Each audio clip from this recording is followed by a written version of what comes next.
পুলিশে ধরবে। যারা নতুন প্রবাসীরা আছেন, সৌদি আরবে আসার সাথে সাথেই আপনি অ্যাপসার খুলে নেবেন, আকামা ভেঙে ফেলে দেয়, আকামা চেক করে না। আমাদের এক বাংলাদেশি একটা ভিডিও বানাইছে, দেখলাম যে বলতেছে যে আকামা নাকি সৌদি আরবের পুলিশে ভেঙে ফেলায়, আকামাদের কাজ হবে না, অ্যাপ শেয়ার লাগবে। তো আসলে বিষয়টা এরকম না, উনি যেভাবে বলতেছে আসলে ইকামাও লাগবে, আপনার অ্যাপ শেয়ারটা দরকার, দুটোই দরকার। তো আমি নিজে বক্তব্য গিয়ে, আমি যখন আমার বিল্ডিং থেকে আমি নিচে গেছিলাম মুদি দোকানে কিছু সামান নিতে, তো আমি ভুল করে আমার মানি ব্যাগটা রেখে আসছিলাম রুমেই। তো মানি ব্যাগের ভিতরেই আর কি আমার ইকামাটা ছিল। তো আমি ওকে, পুলিশ যখন আমাকে ধরছে বলতেছে ইকামা দে, তো আমি ওকে দেখাইতে পারি নাই। আমি ওকে বলছিলাম যে আমার কাছে অ্যাপ শেয়ার আছে, তো অ্যাপ শেয়ার চেক করে দেখ আমার ইকামার মেয়াদ আছে বা আমি বৈধ অবৈধ না।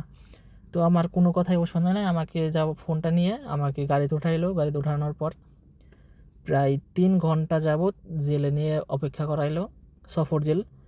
তো এখানে যাওয়ার পর আমি তো ভয় পেয়ে গেছিলাম যে আসলে এখান থেকে কী হবে না হবে, সফর জেলে নিয়ে গেছে ডাইরেক্ট। তো আমার কাছে সব কিছু থাকা সত্ত্বেও আমাকে নিয়ে গেছিলো।